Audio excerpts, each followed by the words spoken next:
Right, so you've been asking for a little bit more, I don't know, diaries of a farmer learning how to farm. And I find myself in a bit of a strange place today. I'm actually just outside of a tiny village called Hoi Talang, which is in Nakhon, which borders Buriram in central Thailand. I'm not here by any sort of happenstance. It's actually the third time I've been here. About 15 years ago, my father became a retired pilot with Qantas. He'd stayed with them for 30 years. He'd come up to central Thailand, and he decided to become a rice farmer without knowing anything about how to farm it. He's a pretty smart guy, pretty cluey, but I've watched him over the course of the last 15 years struggle with figuring out how to farm, what could possibly go wrong, doing all the research, everything largely self-taught from YouTube and the myriad of different forums and Reddits, subreddits out there.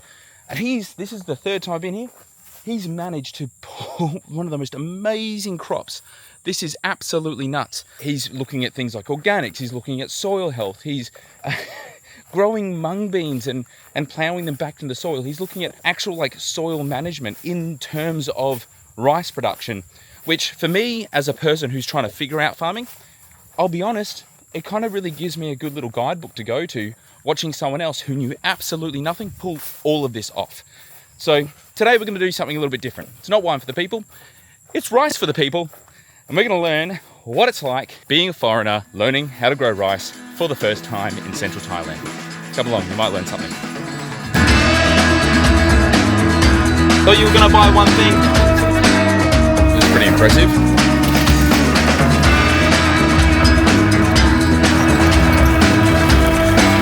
Go there. Stop there.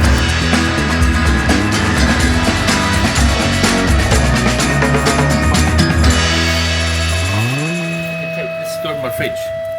This is our first fridge I bought in Thailand 12.5 years ago. What are these in the fridge? What do you got those? What's chilling out there? Oh, just some meat. You know what? It's some meat. What are they? Oh, kanom. Yeah, sweets or something. Yeah. Oh. Take that. Biscuits.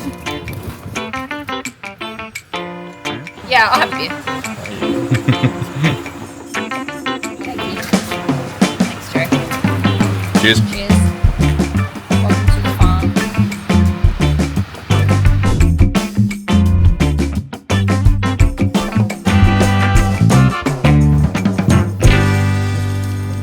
Limes have died and just to re-put other stuff in it. Several limes. So why are they in these concrete pots? What's the story with the concrete? So why wouldn't you just plant the plant straight in the ground? Then all the nutrients will go everywhere and the water will go everywhere. Right. So it's all contains it there. Is that lemongrass? No. It's like a ginger. It's a relative to ginger. Yes, smell it. Car. Kangaling. Yeah, but it's a ginger. Just smell it. See? It's like wow. Ginger. Yeah. It's really soft. Like it's not. We sell it for what? For 60 baht. 60 baht a kilo.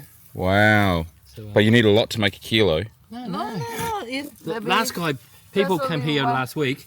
Oh, they come and harvest it too. They do it themselves, yeah. So you don't need to do anything. No. It's easy. Now maybe all together, maybe 1 kilo already. Wow. How is Gangaling? That's it? Yeah. Galangal. Galangal. That's Galangal. Ah, that's Galangal. That's wild. What do you reckon this is, Law?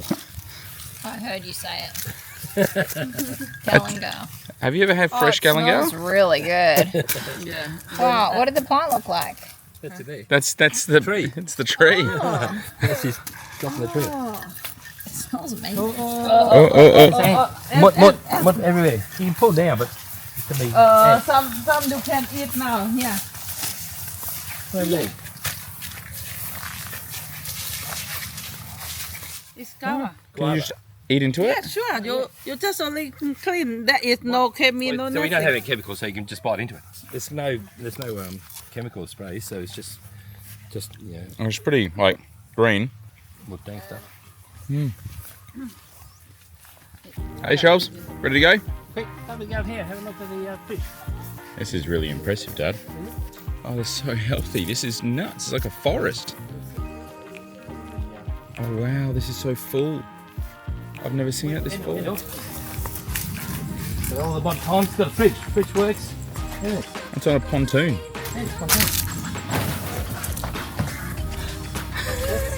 With fans, we've got Shit, 1, 2, 3 fans.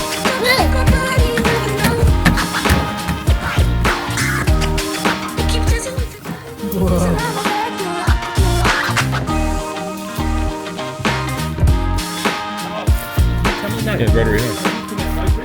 Yeah. And this is my mouldboard plough too. So it stays underground. It's very hard to plough when you got grass on top of after the rice season. So the plough, which is the disc plough, it just cuts through the top and it's very hard with the rice is very strong stalks and so forth, and sometimes it just bounces out of the ground, so you got to go back, reverse, and it doesn't really cover the soil, the grass very well. This one does a wonderful job. It's a smaller width thing, but it goes underground, stays underground, so you don't have to worry about cutting the straw on the surface because it's underground, and it just rolls the dirt, the soil over, and the grass over. So what's the purpose of ploughing these? People have to burn their rice fields. I bought this one for 70,000 baht, local one, and which means I don't have to burn. I can actually put the grass underground and make it a compost, so I get the nutrients out of the soil. Yeah, for nutrients from the grass, the potassiums and so forth, and I use it for the next year because potassium stays in the soil for about a year, nearly close to a year. These are all cowpaw potassium limes. Oh wow, these are big limes. Yeah, this one's really. So, you feel it's That's like a small orange, not a lime. And look, drop on the ground, you see, and then some we. Brent, some we sell. Oh man, I can smell it from here. Yeah.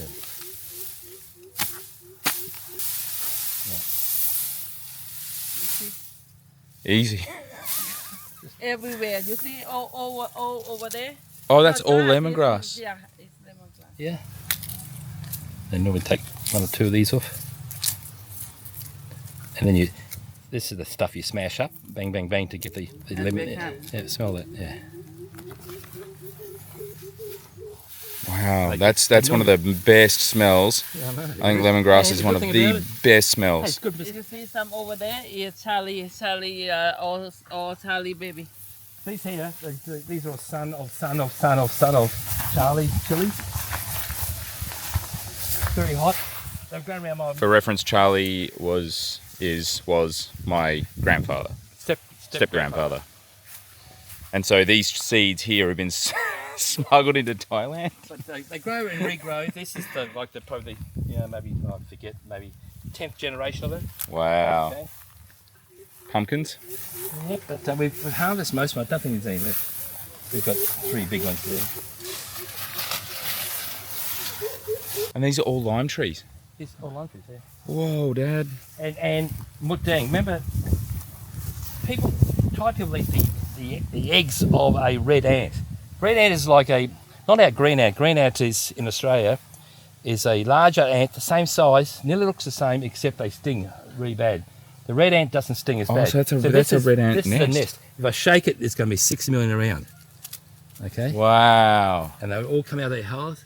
Okay, that's called in Thai language. Mut means ant, dang means red, so we call it the mutdang. Mutdang. And inside's got all the white eggs, and they put them into soup because it's acidic flavour. Any ant has acidic bites and so forth. So it's like a vinegar, special natural vinegar. I think it's formic acid. Formic acid. You're correct. And all these lime. These are huge limes. Yeah. I know a couple of bartenders out there that would absolutely thrive I know. in amongst here. We sell them for about 2 baht each. That's 3 like, baht each. that's like 10 cents. You heard that right, 10 cents per lime. And they're the size of oranges. Richard, it's quite cool. Of course, the Western sun here, limes like Mexico and really hot climates. So because they're shielded by the Western sun, they don't grow very well here. They love the sun. Okay, have a look at that lime tree there. Wow.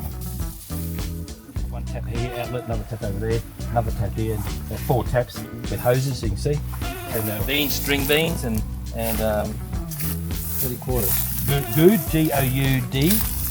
G-O-U-D. Gourd. Gourd, that's right. Look at this got just the small black ants. That's the ones that sting, not the big red ones. This one we take go to cook.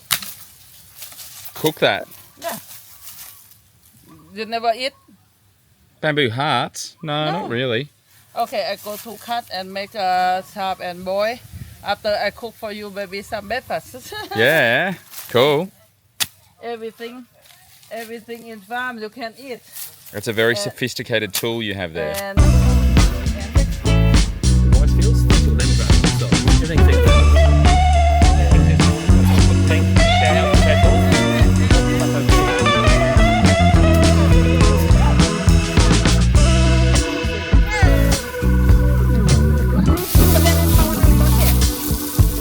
So they come out like little nodules like this, and then that's a break one. It's a ginger. It smells like a ginger. Oh wow, it's a very earthy ginger.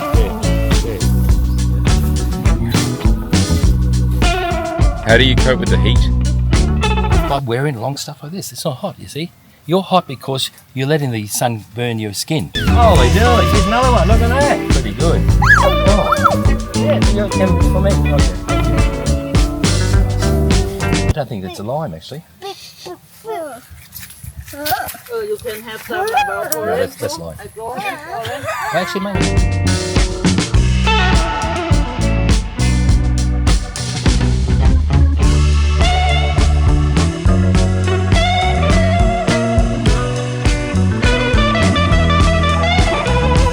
That's a half fruit, not the full fruit, half fruit. Oh, straight into the belly. Oh, can I have some? No.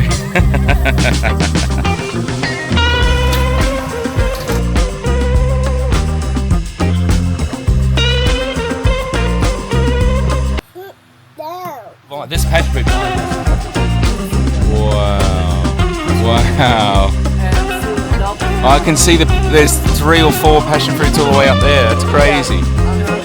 That's bonkers.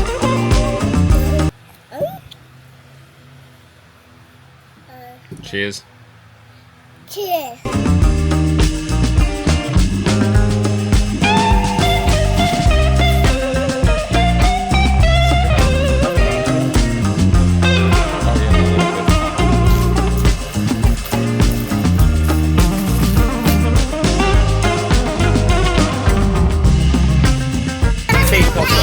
Are you full of beans?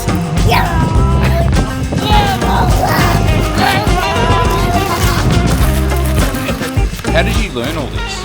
Internet. Really? YouTube. Applying for the people.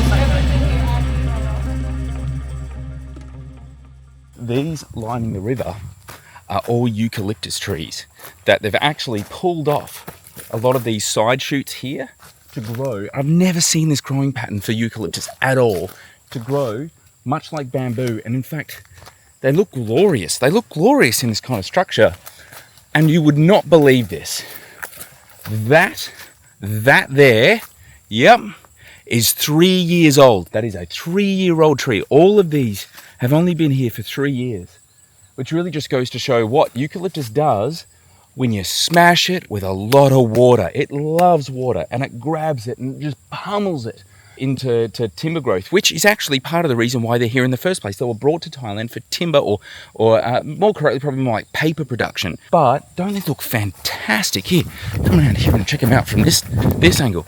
Don't they look just fantastic on this side, almost as like a much sort of more controlled version of bamboo. I love it. Absolutely love eucalyptus done this way. So if you want to compare it to anything, that's what it would look like if it was bamboo, and that's what it looks like as eucalypt. I know which one I'd take. Pretty sick. That said, bamboo has a lot of merits too, both for paper production, clothing production, and timber. They seem to the Thais use it for scaffolding. You wouldn't have me climbing up there. Pretty brave.